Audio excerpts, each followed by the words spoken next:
পানিহাটিতে তৃণমূল কাউন্সিলরের বাড়িতে দুষ্কৃতী হামলার ঘটনা, ভাঙচুর ও মারধরের অভিযোগও সামনে আসছে। একই সঙ্গে পানিহাটির এই ঘটনা আপনাদের জানাচ্ছি।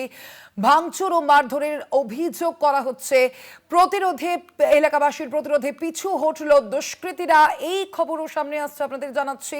পানিহাটির এই ঘটনা, পানিহাটিতে তৃণমূল কাউন্সিলরের বাড়িতে দুষ্কৃতী হামলার অভিযোগ দেখাচ্ছে আপনাদের সেই ছবি। জয়ন্ত মজুমদার প্রতিনিধি রয়েছেন ফোন লাইনে। জয়ন্ত, কারা এই হামলা চালায় বলে জানতে পারা যাচ্ছে এখনো পর্যন্ত? পুলিশের তরফ থেকে কি কোনো পদক্ষেপ নেওয়া হয়েছে, কোনো অভিযোগ দায়ের হয়েছে? নম্বর ওয়ার্ডের অন্তর্গত শহীদ কলোনি এলাকার তৃণমূল কংগ্রেসের কাউন্সিলর জয়ন্ত দাস, তার বাড়িতে কিন্তু দুষ্কৃতীরা দলবল নিয়ে আসে, বাইকে চেপে প্রথমে আসে এবং তারপরে তারা সেই জয়ন্ত দাসের বাড়ি লক্ষ্য করে কিন্তু লাঠি দিয়ে তার বাড়ির বাইরের যে কাজ, সেই কাজে কিন্তু ক্রমাগত আঘাত করতে থাকে।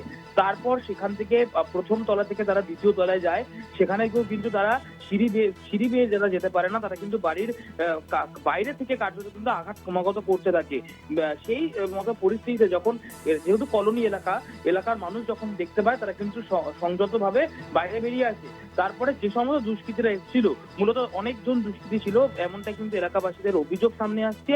তখন তাদের সাথে কিন্তু দুষ্কৃতীদের সাময়িক হাতাহাতি ধস্তাধস্তি হয় এবং তারপরে সেখান থেকে দুষ্কৃতীরা তাদের বাইক ফেলে দিয়ে এলাকা থেকে কিন্তু চম্পট দিয়ে দেয়। তবে কে বা কারা এই ধরনের ঘটনার সঙ্গে জড়িত, এলাকায় কিন্তু যথেষ্টই চাঞ্চল্যকর পরিস্থিতি তৈরি হয় এবং তারপরে কিন্তু খড়দহ থানার পুলিশ ঘটনাস্থলে আসে এবং কেন্দ্রীয় বাহিনীকে নিয়ে আসে। এবং দেখো, একদম ছবি অনুযায়ী দেখতে পাওয়া যাচ্ছে এলাকার লোকেরা কিন্তু ক্ষুব্ধ হয়ে যায় যে এই ধরনের ঘটনা কোনোদিনও এর আগে শহীদ কলোনি অঞ্চলে ঘটেনি। এই কার্যত প্রথমবার এই ধরনের ঘটনা ঘটলো, ফলত যথেষ্ট একটা আতঙ্কের বাতাবরণ তৈরি হয়েছিল।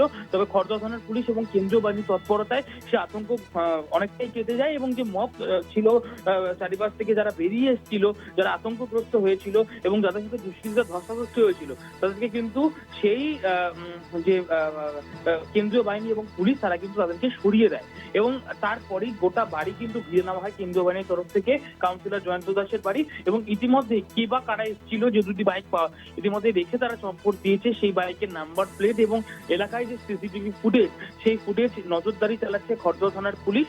এবং এই গোটা পরিপ্রেক্ষিতে ইতিমধ্যে তদন্ত শুরু করেছে, গোটা ঘটনার পরিপ্রেক্ষিতে খড়দহ থানার পুলিশ।